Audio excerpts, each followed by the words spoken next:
Good to see you. Okay, well, hello everybody, and welcome to the Midwest Nursing History Research Center fall speaker. I just want to give a couple quick Zoom announcements. Please make sure that your microphone is muted. Also, if you can turn your video off while presenting, it helps save bandwidth and helps with the clarity of the slides and our speaker. And then at the end of the presentation, we will have time for some discussion and some question and answer. At that time, you can put your comments, questions in the chat, or you can use the hand raise function, which is at the bottom of your Zoom screen. You'll see a button that says reactions with a smiley face and a plus sign. If you click on that, you hit raise hand, you'll pop to the top. I'll call on you, and at that point, you can unmute your Zoom and turn on your video. So again, thank you so much for coming today. I have the pleasure of welcoming Maria Smilios, who is the author of the newly published book, The Black Angels, The Untold Story of the Nurses Who Helped Cure Tuberculosis. Maria Smilios is a native of New York City and holds a Master's of Arts from Boston University in Religion and Literature, where she was a Henry Luce Scholar and a Presidential Scholar. Maria formerly worked as a development editor in the Biomedical Sciences, editing books in lung diseases, pediatric and breast cancer, neurology, and ocular diseases. It was during this time when she read a line in a book that led her to discover the story of the Black Angels. Through writing the book, she has become involved in advocating for affordable and accessible TB drugs in TB-heavy countries, working with and supporting organizations such as EndTB and Partners in Health. In the past, she has written for The Guardian, American Nurse, Narratively, The Rumpus, Dame Magazine, and The Forward, among others. And The Black Angels is her first book. So welcome. Thank you so much for coming, and I'll go ahead and turn the floor over to you. Hi, everybody. First, I want to thank Dr. Frank and the Midwest Nursing History Research Center at the University of Illinois, Chicago, for giving me the opportunity to talk about my new book, The Black Angels, The Untold Story of the Nurses Who Helped Cure Tuberculosis. I'm going to do a screen share because I want to show you some slides. So just give me a second here to share the screen.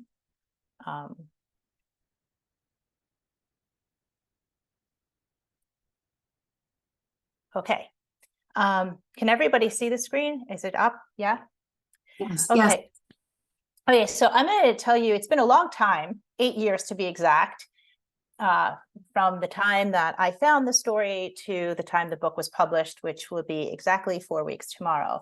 And I just want to give you a little bit of backstory on how I came about this remarkable story that was living in the confines of Staten Island among the community. I was working, as Dr. Frank said, as an editor at Springer Science and Media, and I was editing a book on rare lung diseases when I came across a single line, 13 words, that said the cure for tuberculosis was discovered at Seaview Hospital. Curiosity and a love of New York history, along with some boredom, compelled me to stop what I was doing and Google Seaview plus cure. And sure enough, there was an article. But tucked alongside this article was a story of a woman named Virginia Allen, who at the time was 86. And it said she was part of a group of Black nurses called the Black Angels.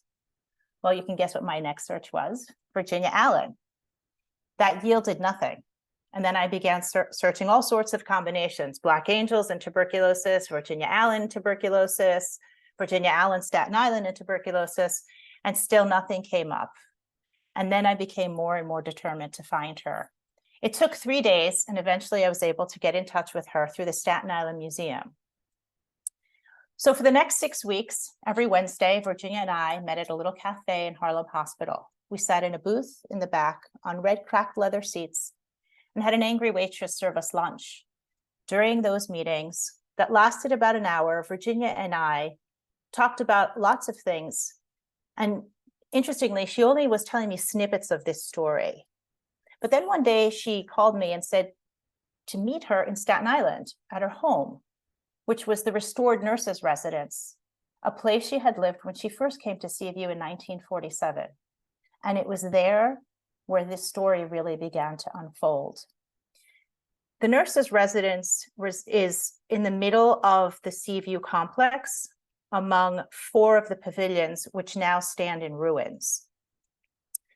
500 yards from her front door is the hollowed out remains of the Children's Hospital where Virginia worked. So she lives in this beautifully landmark building surrounded by the ruins of the place where she once worked. And today I want to give you a glimpse into this extraordinary story. Some of you might be familiar with the story of Seaview and the cure for tuberculosis. In 1952, the cure was found at Seaview. But many of you may not know the story behind the story, the one about the Black nurses that until recently existed only in the memories of their family. This is a layered narrative. It's full of complexities and nuances, triumphs and losses, sexism, racism, the Great Migration, fights for housing and equal pay, and eating in a dining room without placards reading reserved for whites. It's a story that would take hours and hours to tell, or a whole book. And so for the moment, I'm just going to give you a little bit of taste, a little taste in the 20 minutes or so that I have. I'm going to introduce you to 2 nurses and give you a glimpse into how and why they came to Seaview and what they faced on the wards every day for decades before tuberculosis had a cure. Like so many stories, theirs begins with a serendipitous moment, a twinkling in the universe where things seem to be aligning for one purpose, to bring certain people together for something world-changing. On a gray day in May 1929 in the Bronx, Arthur, a 55-year-old man, lay in his home, wasted and wheezing. His wife and 16-year-old son sat bedside, feeling the mist from a rain that blew through the open window, bringing an earthy scent, dulling the smell of disease that for years had permeated the air. The boy moved closer to his father, the man he loved most in the world, and watched as his chest rose and fell, and the distance between each rasping breath grew and grew until finally it stopped, ending 6 years of torment from laryngeal tuberculosis, a monstrous form of the disease, the boy would later say. 2 days later, this boy buried his father at Woodlawn Cemetery in the same soil as Herman Melville, Elizabeth Cady Stanton, and Nellie Bly. Then he went home and tumbled into a grief so deep and vast and powerful that it would alter the course of his life. Eventually, this boy would become the man that many of us know, Dr. Edward Robichek. As young Edward mourned his father, trying to understand his loss, 12 miles away at City Hall, the Commissioner of Health, Dr. Shirley Wynn, was mired in a crisis of his own. Suddenly, inexorably, the white nurses at Seaview Hospital began quitting. One by one, they hung up their uniforms and walked out. Their reasons varied. Many of them were weary of the 2-hour commute from Manhattan to Staten Island, the successive days of 12 to 14-hour shifts, the chronic mental and physical toll their job demanded. But most were leaving to escape tuberculosis, the great white plague, the robber of youth, the captain of all these men of death. And its victims, the quote, infected, incurable, indigent consumptives. That's who came to Seaview, New York's largest municipal sanatorium. On its floors, hundreds of patients lay in iron frame beds, languishing, their bodies teeming with millions of arrogant microbes that gnawed at their lungs, kidneys, and tongues, their spines and bones and brains. All day long, they sweated and groaned and cried out. They coughed and choked and spit up blood, each hack sending swarms of live germs onto bedpans and sheets, tables, chairs, and doorknobs. The bacteria landed on walls and nightstands and window shades. It drifted under beds and down hallways, slinking into every room and corner of the ward. It was always present, swirling, prowling, waiting to strike anyone who wasn't already sick. Over the years, the nurses watched their colleagues fall ill. They saw how their faces turned ashen, how their eyes burned from a fever that climbed and climbed, and how their skin exuded a sickly odor that no amount of washing could eradicate.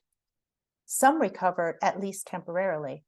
Others died in the wards where they once worked, mouthing God in heaven, or no, no, no, or nothing at all. In those early days of 1929, before the crash, the city thrummed and churned and grew, giving working white women plenty of options for jobs that wouldn't kill them. Sales clerks, cashiers, stenographers, secretaries, librarians, and telephone operators who could work the switchboard at the New York Telephone Company's new headquarters. A soaring Art Deco skyscraper, the exact opposite of the dark and sprawling Sea View. Since the 1900s, TB had plagued the city, finding willing hosts in the waves of immigrants who arrived from all over Europe and found lodging in the Lower East Side tenements. City officials, especially Dr. Herman Biggs, despised these buildings that journalist Jacob Riis dubbed, quote, fever breeding structures, and the people who lived in them. For years, he spearheaded an effort to control the spread of tuberculosis through various measures: disease maps, registration laws, tent colonies, mass mailings, posters, and even a health clown named Choo Choo, who, along with his health dog sidekick, Cremo, sang ditties about bathing, drinking milk, and opening windows to children living in the slums.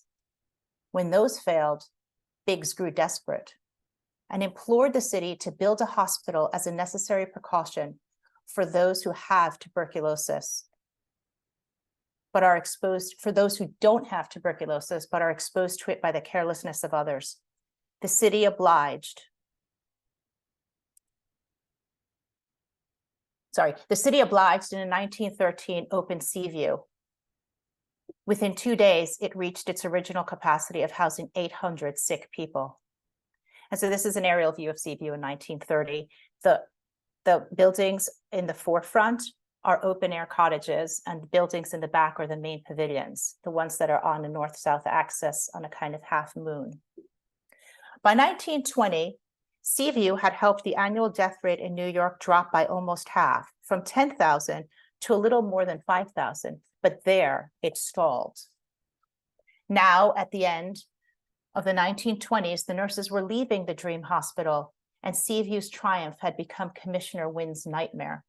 Tuberculosis remained the third leading killer in the great metropolis and the fourth globally. Dispersing the patients throughout the other 29 municipal hospitals was impossible. They were all full of flu. At the time, there was a virulent form of the flu coursing through the city, and so pulling nurses from one hospital to another was impossible. If Wynn couldn't find nurses to staff Sea View, he would be forced to close wards, and hundreds of highly contagious TB patients would converge on the city, their cough and phlegm flinging active bacilli into the air like confetti. Infection rates would rise, and decades of progress would be reversed. Wynn wouldn't let this happen. Sea View could not close. He would find some way to replace the white nurses immediately. Meetings ensued with health officials and infectious disease experts who all offered ideas. But gradually, one idea began to emerge. The city would issue a hiring call across the South, one similar to those made by recruiters who had swayed Black sharecroppers and farmers to leave and come north and work in slaughterhouses and steel mills and factories. Across the country, hundreds of trained Black nurses were qualified, yet or underemployed because of segregation. The city would offer them a package, free schooling, if necessary, at Harlem Hospital School of Nursing, on-the-job training, housing, a salary, and above all, as they saw it, a, quote, rare opportunity to work at one of the city's integrated municipal hospitals. At the time, only 4 of New York's 29 hospitals employed Black nurses. The solution was not ideal, but a shortage was a shortage, and the ongoing Great Migration was proving that this idea could work. The call went out, advertisements appeared in Black newspapers and on church bulletin boards. Recruiters from New York showed up at historically Black colleges, and soon Black student nurses read about the chance for a career in New York City. News spread by word of mouth, moving down the eastern seaboard across the Mason-Dixon line, through Virginia, Tennessee, the Carolinas, and deeper into the American South. It didn't take long before the nurses began coming, packing up their lives and dreams and leaving southern cities and rural towns. Alone, they boarded Jim Crow trains and buses and headed north. Most of them were young and eager to use their degrees and to live a life free from the daily constraints of segregation, the back doors, the yes sirs, the colored fountains and waiting areas, the sidewalk rules, the violence, and whatever else white men had dreamt up and made into law.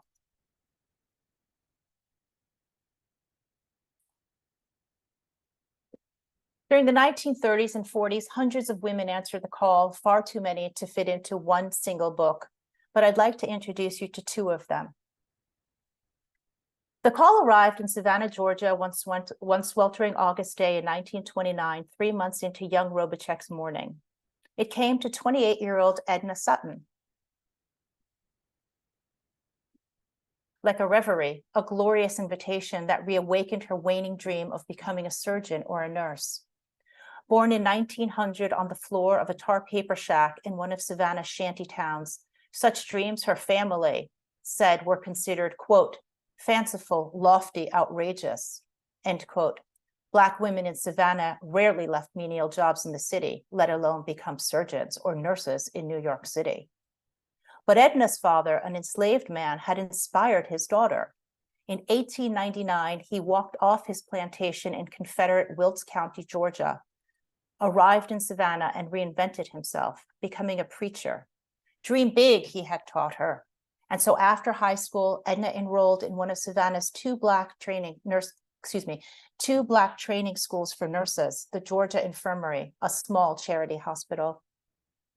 Relying on student labor and donations to stay open, the infirmary, considered a godforsaken place, strained to serve 1,800 impoverished people a year, a burden that fell on Edna and her fellow trainees, who assisted a small staff of overworked nurses.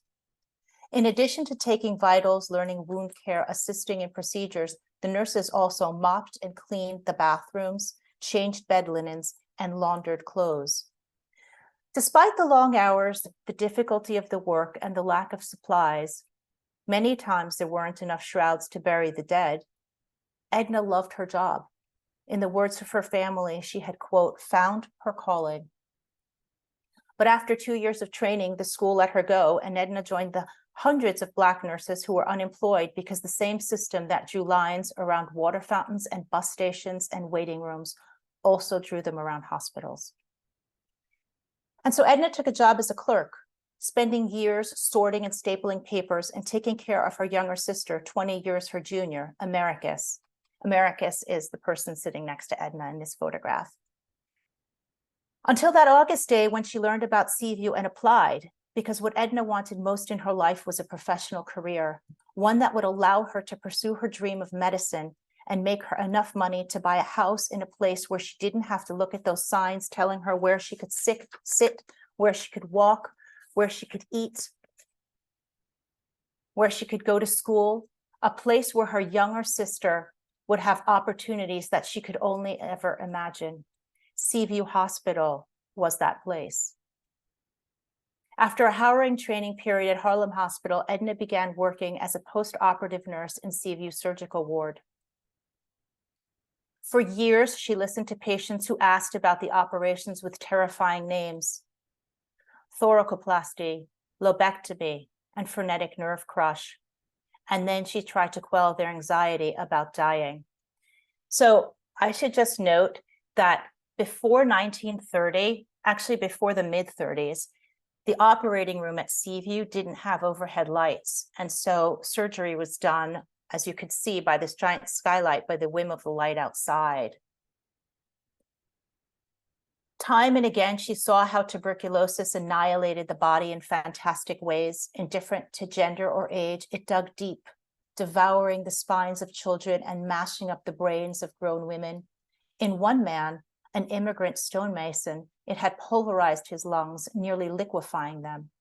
As he lay dying, coughing up blood in clumps of mucus, it was Edna who had stayed with him through the night, placing ice chips on his lips and telling him things were all right, even though they weren't. In the morning, when the sun rose and the sky above Staten Island glowed red, His body finally shut down, ending his torment. Nights like these were par for the course for Edna, and she quickly came to understand that few places were darker than Seaview. But until there was a better treatment for tuberculosis, this is where she was called, to this island, this hospital, and these people that the city had damned.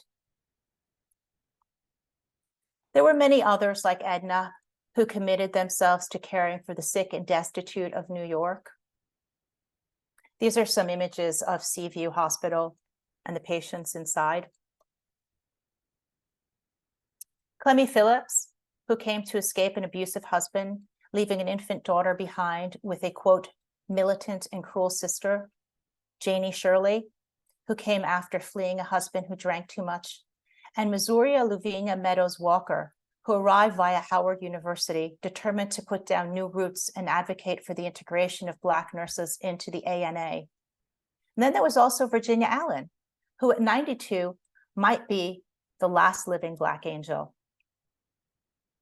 Virginia is the niece of Edna, and she came in 1947 during a dire nurse shortage set off by the war. At a mere 16 years old, with no nursing experience, she was hired as an aide in the Children's Hospital, whose hollowed out remains now stand in a jumble of dense forest. That's when Virginia walks outside of her house. This is what she sees about 500 yards from her front door. Back then, when its floors were filled with 250 children, many said it was, quote, the saddest place in the world, a place where the disease reared itself in uglier ways, in the rows of cribs and beds, in the walkers and wheelchairs and children's toys that lay strewn on blankets or tossed under and around the beds. It arrived in the noise, a dissonance of sounds, crying, giggling, babbling, whining, moaning, screaming. Virginia said, comforting them was difficult. They were fussy and wheezy and irritable. Some threw things, food, toys, pillows, and then sniveled for hours, a constant low nasally whine punctuated by crackling and hacking coughs. A good handful of them fumed. Their faces and necks turned red and their fingers clenched into small little fists. They shouted and thrashed and threw long-lasting tantrums. In the daily logbook, the nurses chronicled the days. Quote, Anthony quite miserable, Ruth listless and helpless, Bobby many lesions on his face crusted over, Andrew appears partially paralyzed, end quote. Those daily notes, however brief, taught Virginia how physical pain was a handmaiden to an excruciating parental ache. In between the lines of rage, a different story emerged. Nurses wrote about children who missed their families, quote, homesick, depressed, wants to leave, wants mom, end quote. And on went the somber, evolving narrative of yearning and sorrow that no amount of singing or playing with puppets or cars or paper dolls could eradicate. Still, the nurses tried. Virginia often tells stories of how a lot of these children had been abandoned by their parents because of the stigmatization of tuberculosis. And many of the nurses ended up taking in some of these kids who were left orphaned. So there was also that layer that they had to contend with as well.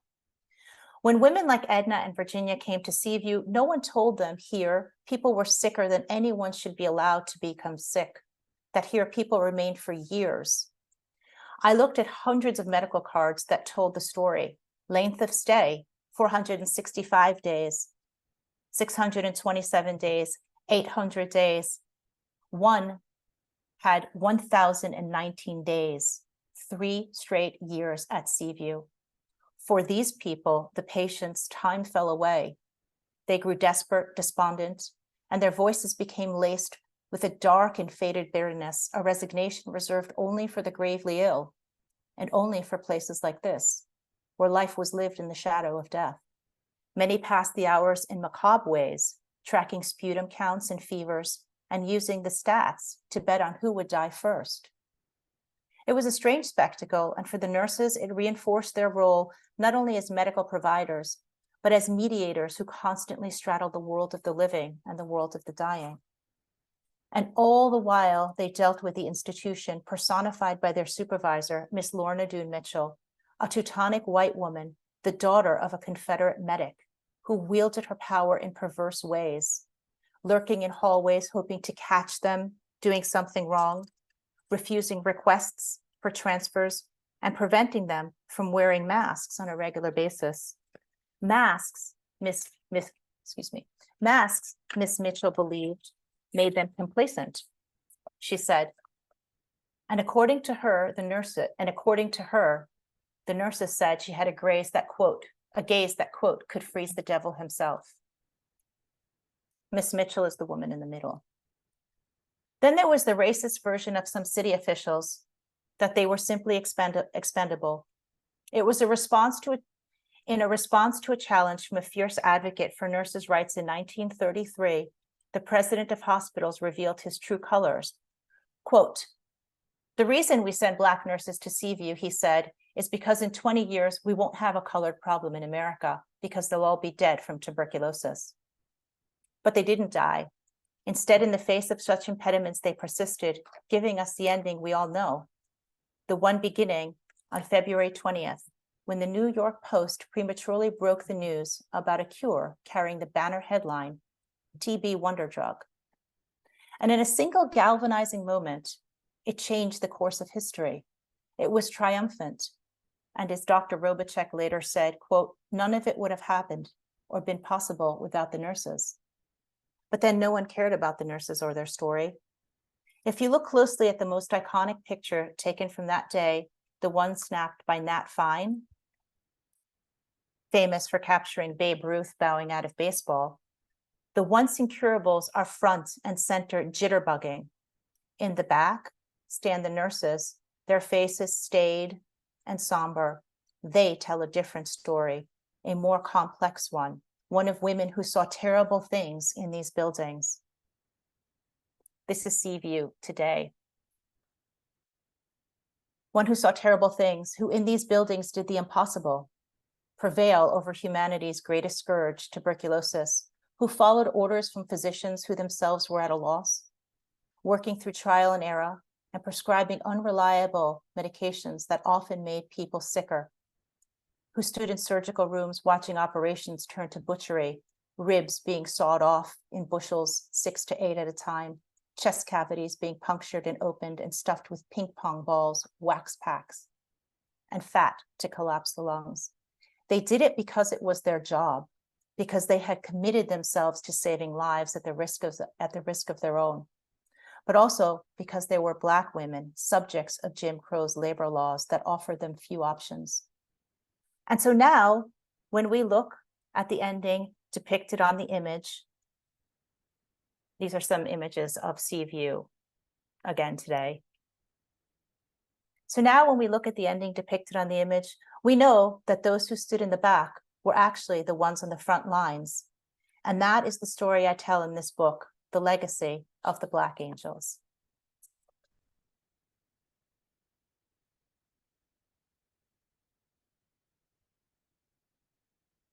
So if anybody has any questions or wants to talk more about the book, I am happy to, I want to stop this. Oh my goodness, the share of the screen. Okay, here I am. All right. Well, thank you so much. I'm sure there's a lot of questions and everything. So if you can either use the hand raise reaction button, or you can write it in the chat, or you can turn on your video and raise your hand. I'll just recognize people as I see them. Arlene Keeling, did you have a question? I did. That was fascinating. Thank you so much. I really enjoyed your talk. I'm wondering about the location of your sources. Where did you find the logbook and the medical cards? So Seaview Hospital has a quote museum, which is really just a storeroom where people have thrown things that belong in the hospital and in an actual museum. There's a room with, it's probably wall-to-wall file. It's a file cabinet where you saw those little medical cards. It's every medical card from 1913 onward. So I started flipping through those, and the logbook is also in there. There's a logbook, there's a drug book. there was, and I say was because they opened that museum during COVID, and there've been a lot of things stolen from there. There were autopsy books. So somebody had taken chunks of things when Seaview closed down and moved them into this area. And so that's where I found them. The museum should have been open to the public. It's not. It's something that I'm trying to not to fix now that the book is out, because this kind of stuff should be in an archive. It should be available to the public as well. Right. I'm wondering if there's any move to get it to the National Archives or something like that. No, the person, there are gatekeepers. They like to covet it and say it's theirs, but I'm working on that to get it moved out, because it's a shame that there's tens of thousands of cards of people's lives in there. Every day now I'm getting messages from people. My father was at Seaview. My great uncle was at Seaview. I think my mother was a nurse there. And Wow. so these people really have the right to be able to locate their loved ones if they were there. Yeah, definitely. Well, fascinating. Thank you. We have a question in the chat. It says, do you know how many of those nurses eventually had TB? That is a fantastic question. I know that all of the nurses tested positive for tuberculosis. How many of them died? I'm not sure. The hospital did not keep those statistics. So I know a few of them died because one of the nurses, Missouri, had taken care of one of them at her house, but I don't know how many died. Most of these women lived well into their 80s and 90s and died from other causes, not tuberculosis.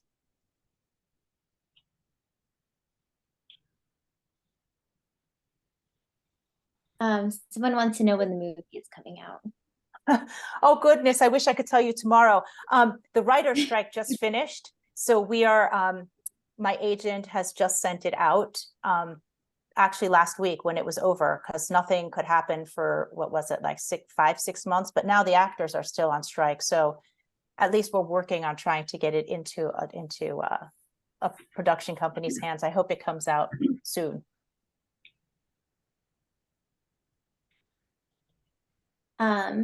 Kathy Hansen, do you have a question? Actually, yes, I do. It's incredibly moving, and Thank you. I wonder how frequently this scenario was repeated in other parts of the country. Obviously, there were TB sanitariums throughout the country, particularly in parts of Appalachia, but other states like Iowa, Illinois, all of them had TB sanitariums where people were either voluntarily or forcibly committed. And I don't know very much about how they were staffed or what, if they experienced the same kinds of migration of Black nurses to them that was felt in New York. I'm not sure. I can't really speak to that question because the focus of this book was Seaview, obviously. I think what ended up happening in particular with New York City is the fact that Staten Island now Staten Island has a bridge that connects the mainland Manhattan to the island. Before 1964, it was just a ferry boat. And so the commute was one thing that really turned people off from going there. I mean, when I go there now from Queens, New York, it takes me sometimes 6 hours round trip. And we're going on like now what's supposed to be, modern day transportation. And so that was one thing. And I think the city, New York, offered a lot more jobs than other places. From the research that I did, it seemed that most of these places were actually staffed by white nurses. I know Saranac Lake, which was just maybe like 250 miles from the city, had all white nurses. So I'm sorry, I can't really fully answer that question, but it's a really interesting question. Okay, thank you. You're welcome. We had a question in the chat that says, will you incorporate any of the living Black angels or their surviving relatives in your book talks, tours, and appearances? Yes, as a matter of fact, I have been. The book launch was in conversation with Virginia Allen. This week on Wednesday, we're going to Johns Hopkins and she will be speaking there. I would have invited her to do this chat as well, except she is really not adept with Zoom. And every time we've tried to do it, it's kind of fallen apart. And she's coming to a conference. So yes, she has been involved in a lot, and so has the historian, the African-American historian on Staten Island. So yeah, absolutely. They are as many places as I could involve them. They are involved. Virginia is just wonderful to listen to the lived experience.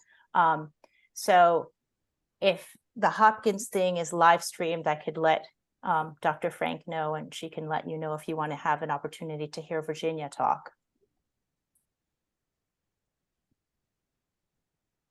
That sounds great. Yeah, I'll send it out to everybody who registered if that option's available. Okay. Shannon Perry, I see you have your hand up. Yes, I grew up and went to nursing school in Bloomington, Illinois. And when I was in nursing school, we had a small sanatorium there. And I never saw a Black nurse in Bloomington, Illinois. So there may be some now, but I've been gone a long time. But we didn't have any. That was in the 50s when I was in nursing school. Mm-hmm. The other thing, while you were talking, I checked with our library to see if they have your book, and they do. So I have it on hold. So, oh, yay. So I will go get it and read it. So that's great. I'm excited. I hope you like it. Yeah. What is it? Sigma Theta Tau, I believe, has videos of a lot of prominent people that they have wherever they keep their archives. But an interview with Virginia would be wonderful to have a video to put in archives someplace. So I hope that you're able to do that. I could be in contact with Dr. Frank. We had recorded about 5 hours of video several years ago, right before the pandemic.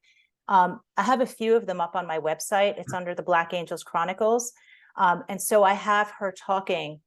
It's edited down to different subjects. So if you want to hear her, you can see that. But yes, definitely. And I have the audio of interviews with the trial patients. I was able to track down through Dr. Robichek's records. His son is still alive. The two of the original trial patients, they've since passed, but they told me their story of being in Seaview and being saved by isoniazid. So I have all that audio, and I'm working on finding a place to house it. That will also make it accessible to whoever would like to hear it. Thank you. Anyway, thank you for your presentation. It was wonderful. Thank you. Yeah, Maria, I don't know if you can see the chat, but there's just a lot of praise. So thank you so much for bringing the story to light. I had no idea about this piece of history, but it's such an important story and needs to be told. I'll read some more just for accessibility for everybody. Thank you for sharing this major piece of history. This novel is very compelling. Thank you for your research. This is yet another story that should be part of our education. I can't wait to read the book, sorry. Stories like these are essential to every aspect of healthcare and public health. Her story is needed, and as mentioned, possibly a movie deal. And then a comment, wonderful presentation. I just purchased your book through Audible. So for those of you that prefer to listen to books, it is available on Audible. And then it says, thank you for sharing your work. I can't wait to read your book. Your prose is moving and emotional. I'm going to reference this story as part of my communicable disease unit in my community health course. Oh, thank you. Yeah, I just was able to see the meeting chat now. I was reading those. Yeah, this has been wonderful. Are there more questions? I don't see anybody on the screen right now. I just see you. I don't know if anybody's there or if anybody has any more questions. That's okay. I'm going to put in the chat just for everybody a link to purchasing her book on Amazon. Apparently it's on sale this week on Amazon. So that link is in the chat. And then a lot of you have mentioned wanting to read this book. I'm in the process of reading it as well. I'm on chapter 6, and she is really a phenomenal writer and really makes the story come to life. and just really makes the characters are so relatable, and you can really see the world through their eyes in the way that she writes it. So it really is a very well written, compelling story. So thank you. That's Thank my you. unofficial partial book review. But if you are interested in reading the book, I'm going to restart our nursing history book club with this book. So I have a link as well to a Google form. I just need you to put your name and your email address if you're interested in joining a book club. We'll read the book independently, and then sometime in January we'll meet together, and Maria has graciously agreed to join that conversation as well, to just have a discussion about the book. And I will have it for, I will do the paperwork so you can get nursing CEs as well if you read the book and you join the discussion and fill out the evaluation form. So I see you're in the chat. Just to make sure I don't miss you, please click on the link. Oh, wait, that did not go to everybody. That went to one person. Let me try again. I will send the link. And then please sign up for the chat. Oh, Or so for the I'm going to type in my the- website because somebody asked, smilios.com. Can everybody see this? So, oh no, it's just going to one person. Okay, let me just everyone. Okay, so I did the same thing. Smilios.com. That's my website, and you can, there's a form that you could email me there, and then you can, if you have more questions, feel free to send them to me. Yes, and as Dr. Frank said, I'm happy to come and talk to you. If you do a book club, if you want to, there's actually, they have now, there are a set of questions. And if you don't like those questions and you want to have your own questions, I'm also happy to talk. We can try and do something with Virginia. It pretty much fails unless I could get somebody to go to her house.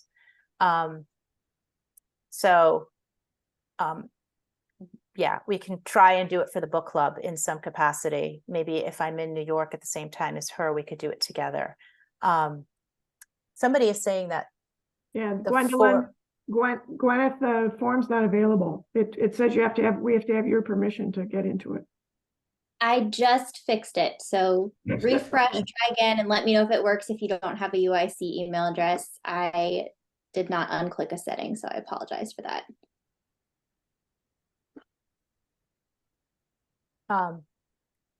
Yeah, Is it working now? there's Okay, 5. good. Was everybody able to? Yeah, okay. Yeah, I think we're good. Yeah. And I will look through the chat and make sure everybody that put their email in is also on the list. Okay, that's great. Kathy, another question? Well, it's more of a comment. We look at this battle on this disease as a historical thing, but it's an ongoing thing. Yeah.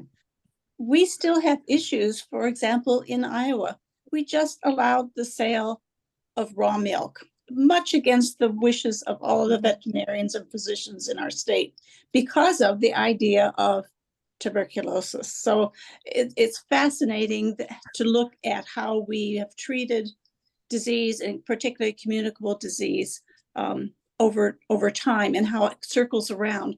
But this presentation is particularly poignant because it is from the perspective of those unknown, unseen caregivers, and it's just been outstanding. Thank you.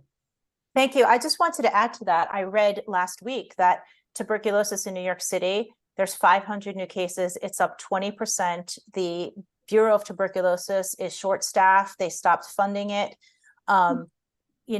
What was it? Maybe 3 months ago, I was it was in September. I was invited to speak at the UN, a part of a UN panel of authors, because of the drug shortage of drugs in India. One of the panelists was an Indian journalist, Vidya Krishnan, and also the whole issue with bedaquiline and the secondary patents. And so when people ask me, like, well, tuberculosis, is it cured? Well, in America, we have it under control, or we thought we did, actually, because now I'm seeing that it's also rising in not only New York City, and it's rising in London, but in TB burdened countries, there's still like 1.6 million people a year dying. And so I probably should have mentioned that at the very end, that when I say cure, it's relative to who has access to drugs for tuberculosis, and who doesn't, and who's considered worthy of drugs. And that goes back to the issues of health inequities and drug companies and corporate greed for hoarding patents. And we still have caregivers. Yeah, we do. And I was going to say, and who's still on the front lines? I mean, we saw this with COVID. It was nurses and who were on the front lines. And, I'm reading about how they're now being, I just read this story about a nurse who was assaulted. And it's sad how we treat healthcare workers in this country. I remember in the throes of the pandemic, when people were clapping and cheering, and then suddenly now we're beating them up. Yeah. It's kind of mind-boggling and sad. I had a question for Yeah. you regarding the medical experimentation. Can you talk a little bit about who was chosen for which types of experiments, whether or not they followed ethical principles at the time, whether or not those ethics would still stand to what we consider ethical today, and just how long was this experimentation process before they found isoniazid effective? So prior to the Nuremberg trials, it was like a kind of free-for-all. I mean, there was no FDA regulated clinical trials the way we know clinical trials. Before, there's a chapter in there that I have called the elixir tragedy, which happened with an elixir that Dr. Massengale, well, he called himself a doctor. He was a charlatan. He created this elixir that he wanted to distribute to what he said colored kids in the South, a cherry flavored elixir. And he ended up killing over 107 people because he had put diethanol glycol in it, which is a paint thinner. And there were no rules against this. He didn't break any laws. He just failed to disclose that he had this in there. And then that changed the laws in the FDA a little bit. That was in 1937. But it wasn't until the Nuremberg trials where people said we need to start having ethical, like a code of ethics. And the real trials began in 1948 with the British medical trials on streptomycin. So at Seaview, Robichek was an ethical person. Everybody who participated in the isoniazid trials signed a form of consent, but the criteria to get into the trial was death had to be imminent. So everybody who was in the trial knew they were dying, and it was a last-ditch effort. And so one woman said, we would have taken arsenic if he gave it to us. Before the isoniazid trials, it was just a kind of like, we have this drug, we're going to give it to you, because there were no drugs for tuberculosis. And so they did different trials. There was one called diazone, where somebody ended up dying. It was just a kind of hit or miss situation. And the thing with Seaview was that these were considered second-class citizens. These were immigrants, people whose society looked down upon, people who wouldn't make a fuss. There would be no lawsuits. There would be no newspaper articles about somebody who died because of a bad drug. And so they flew under the radar. And so that's why Seaview was a kind of haven for that. But also they housed 1,800 people from like 0 to whatever, 70, men, women, in all different forms of tuberculosis. So I think that's a long-winded way of kind of answering your question. There's a whole bunch of people putting stuff up in the chat. Yes, Vidya Krishnan's book is excellent. I'm actually doing a talk with Vidya at Harvard next week.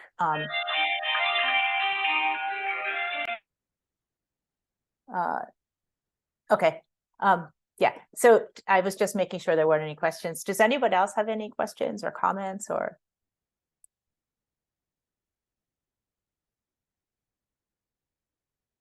I guess just a follow-up question for you and your process. Like, what was the most rewarding part of doing this research, and what was the most difficult part of doing this research? Well, the most rewarding part obviously was I feel really blessed that I met all of these people in Staten Island, these families who so graciously opened their homes to me. They never told me no. I harassed them for years with questions on text message and emails, like what color nail polish did Edna wear? What kind of a voice did she have? You know, they let me into the most difficult parts of their lives. And one of the things that I came to realize was that people want to be heard. They want their stories told. And I, you know, from here on, I just urge people, listen to people, like listen to their stories. They want to be seen. They want to be validated in what they have done. And these nurses by no way thought what they did was important. When I first met Virginia, I said, do you realize what you've done? She said, I didn't do anything. We all went to work. I said, no, but you did something incredible. You contributed to, you changed the course of history. She said, no, we didn't. We just went to work. And so now I think she begins to understand a little bit more. The difficult thing was trying to really get down the story of the nurses that came from oral history and stitch it all together into a cohesive narrative and finding a narrative arc for a story that's huge. I mean, there were nurses, I couldn't fit all of them in the story, you know, and I only had a certain amount of pages, and then the patients, you know, to try and find like how all of this is going to weave itself into a narrative that moves.